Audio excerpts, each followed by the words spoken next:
Pendant des décennies, le public a cru que les voyages du vaisseau spatial Enterprise étaient synonymes d'unité, d'amitié et de courage. Pourtant, derrière les épisodes soignés, les tensions montaient, les égos s'affrontaient et les colères poussaient parfois les acteurs au point de rupture. William Shatner, l'homme qui a donné vie au capitaine Kirk, était au centre du triomphe et de la tourmente.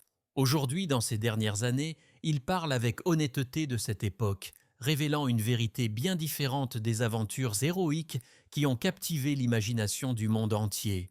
Une enfance marquée par le drame. La vie de William Shatner a commencé à Montréal, au Canada, le 22 mars 1931, au milieu d'une tempête de neige record. Sa mère n'a pas eu d'autre choix que d'accoucher à la maison, car les routes étaient bloquées.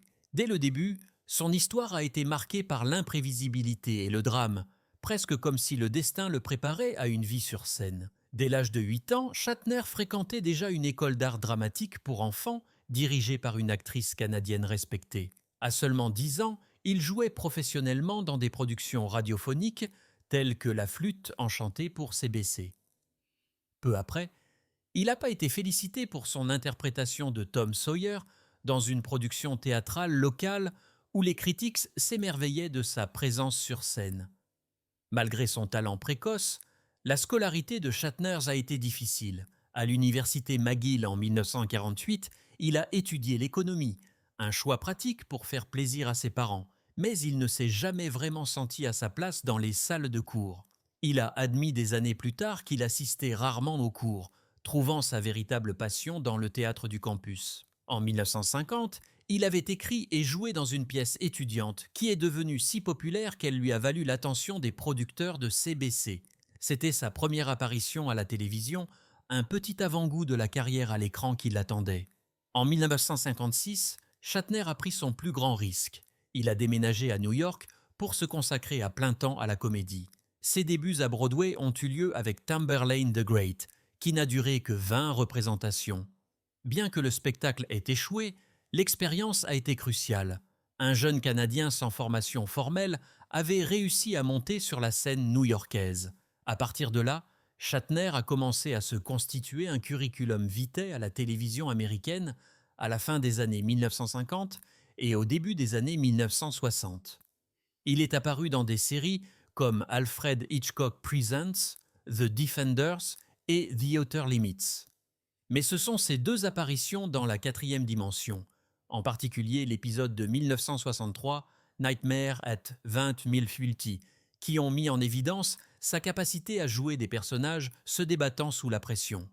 Ce don pour dépeindre la tension et la panique à peine contrôlée allait plus tard devenir essentiel à son rôle le plus célèbre, celui du capitaine Kirk. En 1965, William Shatner travaillait régulièrement à la télévision, mais rien ne laissait présager qu'il allait assumer le rôle qui allait définir sa vie. À cette époque, Star Trek avait déjà un capitaine. Jeffrey Hunter jouait Christopher Pike dans le pilote original intitulé The Cage. Les dirigeants de NBC, cependant, l'ont rejeté, affirmant que l'émission était trop lente et cérébrale. Au lieu d'annuler l'idée, ils ont fait quelque chose d'inhabituel. Ils ont commandé un deuxième pilote. Hunter a choisi de ne pas revenir, apparemment pour se concentrer sur les films, bien que Shatner ait laissé entendre plus tard qu'il pourrait y avoir eu des désaccords plus profonds. Un désaccord plus profond derrière son départ. Le rôle étant soudainement vacant, les producteurs se sont tournés vers Shatner. On lui a montré le pilote rejeté et, bien qu'il ait admiré les valeurs de production, il a trouvé les performances beaucoup trop rigides. Il pensait que le capitaine avait besoin d'une approche plus accessible et plus légère. Lorsque Shatner a incarné James T. Kirk en 1966, il a réimaginé le personnage comme étant à la fois autoritaire et accessible. Il voulait que Kirk soit curieux de l'inconnu, enthousiaste à l'idée d'explorer, mais suffisamment détendu pour plaisanter avec son équipage. Au lieu d'aboyer des ordres rigides, Kirk pouvait se pencher vers un timonier et dire avec désinvolture « Emmène-nous à gauche, George !» Ce sentiment d'aisance le distinguait des archétypes militaires typiques à la télévision à l'époque. Pour façonner la personnalité de Kirk, Shatner s'est inspiré de deux sources. L'une était Horatio Hornblower, le héros naval connu pour son intelligence et sa bravoure. L'autre était Alexandre le Grand, un rôle que Shatner lui-même avait joué dans un pilote de série télévisée raté en 1963. Il a apporté le mélange de charisme et d'autorité d'Alexandre à Kirk.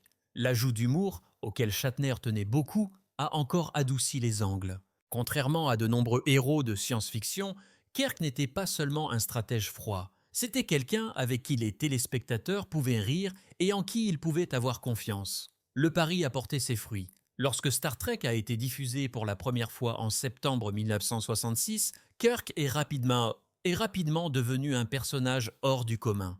Le personnage incarnait le courage et l'optimisme au cours d'une décennie turbulente, et le public s'est identifié à sa confiance inébranlable.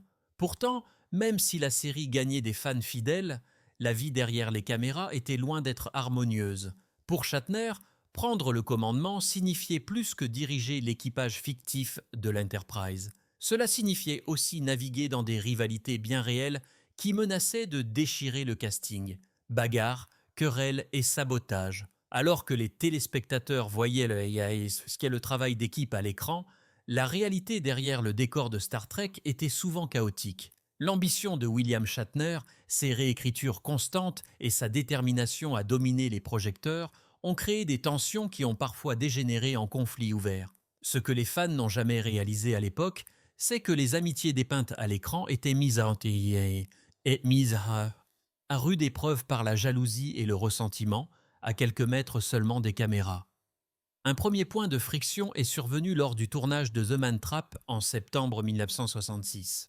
Leonard Nimoy, dont le personnage de Spock devenait étonnamment populaire, s'est retrouvé en conflit avec Shatner. Estimant que Nimoy lui volait la vedette, Shatner s'est délibérément introduit dans les prises de vue de Nimoy, non pas une, mais 17 fois, ce qui a entraîné des reprises coûteuses. Le réalisateur était furieux, et Nimoy a menacé de quitter le plateau si cela continuait. C'était l'une des premières fissures dans l'illusion d'unité. Les affrontements ne se limitaient pas à de petites rivalités. En mars 1968, lors du tournage de Paradise Syndrome, Shatner et Nimoy se sont lancés dans une dispute houleuse sur la façon dont l'amnésie du capitaine Kirk devait être dépeinte. Shatner voulait du drame et de l'intensité, tandis que Nimoy plaidait pour la subtilité. L'impasse a retardé la production pendant des heures jusqu'à ce que le créateur Gene Roddenberry intervienne pour calmer les deux hommes. Les scénaristes étaient tout aussi frustrés. Pendant le tournage de The Trouble with Tribbles en 1967, Shatner et Nimoy ont passé 14 heures d'affilée à réécrire des dialogues, coupant ainsi les répliques d'autres personnages. Dès la 3e saison, les membres de la distribution qualifiaient à moitié en plaisantant le programme de Shatner-Nimoy Show. Même les moments révolutionnaires n'étaient pas exempts de tension.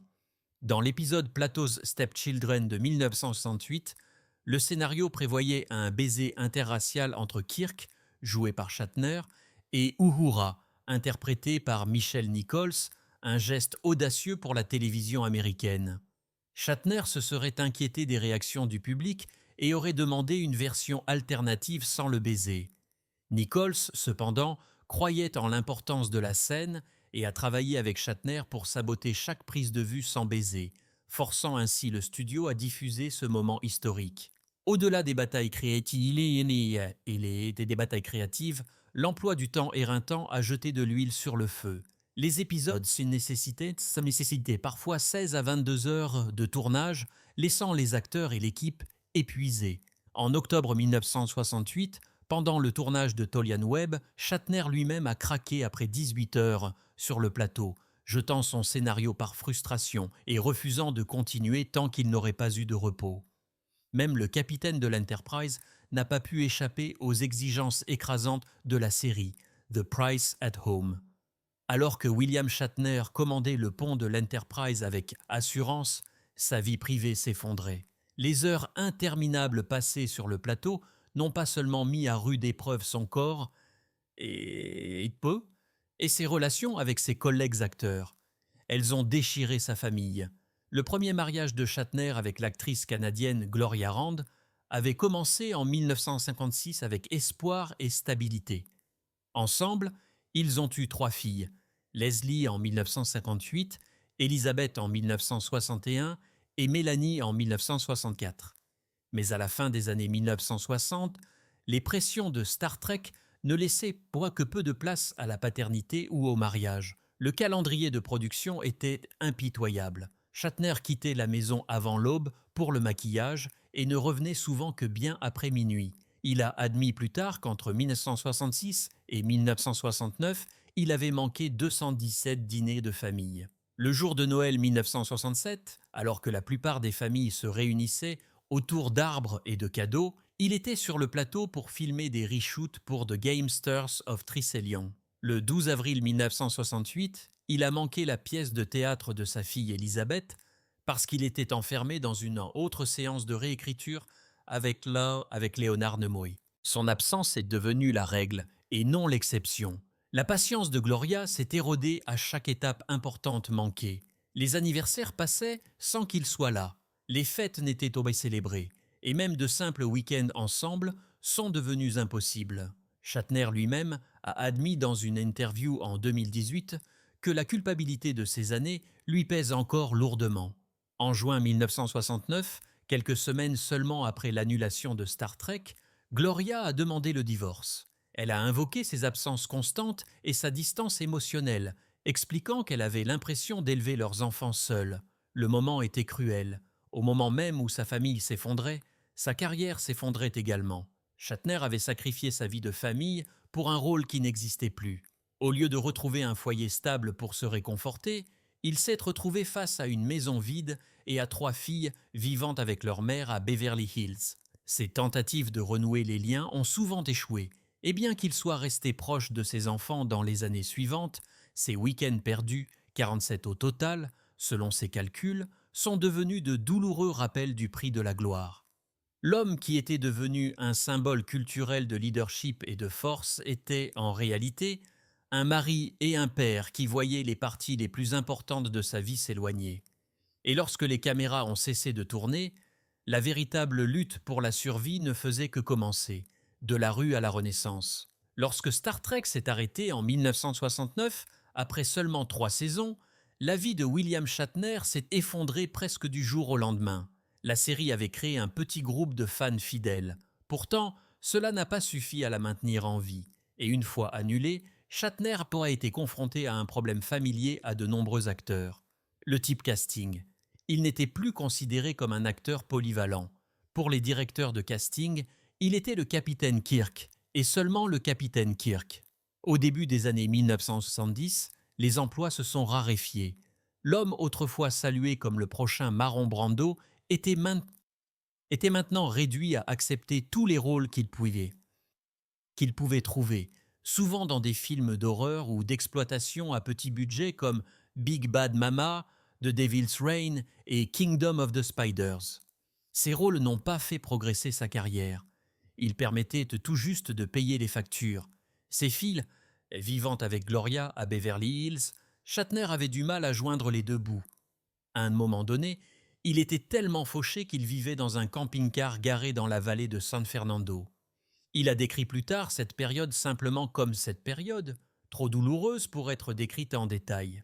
Pour joindre les deux bouts, il faisait des apparitions lors de petites fêtes ou d'événements mineurs, allant même jusqu'à emballer de vieilles possessions comme son phaser de Star Trek pour les offrir à ses filles à Noël parce qu'il n'avait pas les moyens d'acheter de nouveaux cadeaux. L'humiliation de ces années l'a suivi pendant des décennies. Tout a changé en 1977 lorsque Star Wars a explosé dans les salles de cinéma. Paramount s'est rendu compte qu'elle avait sa propre propriété spatiale qui attendait d'être relancée. En 1969, Star Trek The Motion Picture est sorti avec un budget de 35 millions de dollars, l'un des films les plus chers jamais réalisés à l'époque. À 48 ans, Shatner est revenu dans le rôle du capitaine Kirk, plus mince après avoir perdu 25 kilos grâce à un régime strict, déterminé à reprendre sa carrière en main. Le film a rapporté 139 millions de dollars dans le monde entier. Pas un succès fulgurant, mais suffisant pour prouver qu'il y avait encore de la vie dans la franchise. La véritable rédemption est venue avec Star Trek II, The Wrath of Khan en 1982. Le budget plus modeste a forcé une narration plus forte, et le Kirk de Shatner, maintenant plus âgé et plus vulnérable, a trouvé un écho profond. Les critiques ont salué sa performance et soudain, l'homme qui était sans abri quelques années plus tôt était de retour à la barre d'un monstre culturel. Réflexion, regret et résilience. Au milieu des années 1980, William Shatner avait reconstruit sa réputation, non seulement grâce au film Star Trek, mais aussi grâce à un nouveau rôle à la télévision dans T.J. Hooker. Dans le rôle du sergent Thomas Jefferson Hooker, il a de nouveau incarné une figure autoritaire, cette fois dans la rue plutôt que dans l'espace. La série a obtenu de bonnes audiences et a rappelé au public que Shatner pouvait assumer plus d'un rôle. Hors caméra, il s'est poussé sans relâche, faisant souvent ses propres cascades. Les exigences physiques lui ont valu des côtes cassées, des commotions cérébrales et les débuts d'une douleur dorsale chronique qui le hanterait jusqu'à la vieillesse. Pourtant, même s'il allait de l'avant, Star Trek restait à la fois son salut et son ombre. Le ressentiment des acteurs n'a jamais complètement disparu. George Takei, James Doohan et d'autres ont parlé publiquement du comportement dominateur de Shatner. Bien que Shatner lui-même ait admis que l'insécurité avait alimenté certains de ses choix, la tension entre lui et Leonard Nimoy est restée compliquée. Ils ont collaboré, se sont disputés et ont parfois cessé de se parler complètement. Au moment de la mort de Nimoy en 2015, les deux hommes étaient ébrouillés. Une perte que Shatner a décrite comme l'un des plus profonds regrets de sa vie. Son succès ultérieur dans Boston Legal de 2004 à 2008 lui a donné une nouvelle identité en dehors de la science-fiction. Dans le rôle de Denny Crane, il a mêlé comédie et tragédie, ce qui lui a valu 2 Emmy Awards. Mais à ce moment-là, le tribut physique de sa carrière était indéniable. La perte d'audition due à des années passées sur des plateaux bruyants, l'arthrite sévère et les douleurs dorsales constantes faisaient partie de sa réalité quotidienne. Dans les interviews, il a admis que la peur de la solitude, plus que la douleur, était ce qui lui pesait le plus. Aujourd'hui, dans sa 90 scènes, Shatner a parlé avec une rare honnêteté de ce qui s'est réellement passé sur le plateau de Star Trek.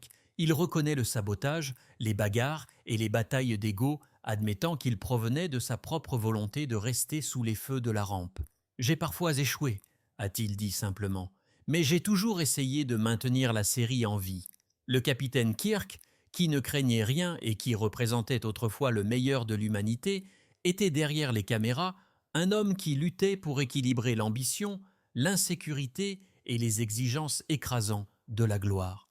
C'est cette complexité, le héros à l'écran, l'humain imparfait en dehors, qui a finalement été révélé.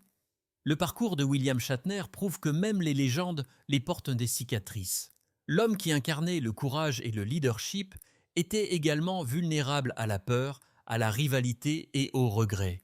Aujourd'hui, à 93 ans, sa franchise permet aux fans de voir non seulement le capitaine Kirk, mais aussi l'homme derrière l'uniforme, un homme qui a payé un lourd tribut pour le rôle qui l'a défini. Pensez-vous que William Shatner a été injustement jugé par ses camarades de jeu? Ou son ambition a-t-elle vraiment fait de lui le méchant du plateau de Star Trek? Partagez vos réflexions dans les commentaires et n'oubliez pas d'aimer et de vous abonner pour découvrir d'autres histoires sur les luttes méconnues des icônes hollywoodiennes.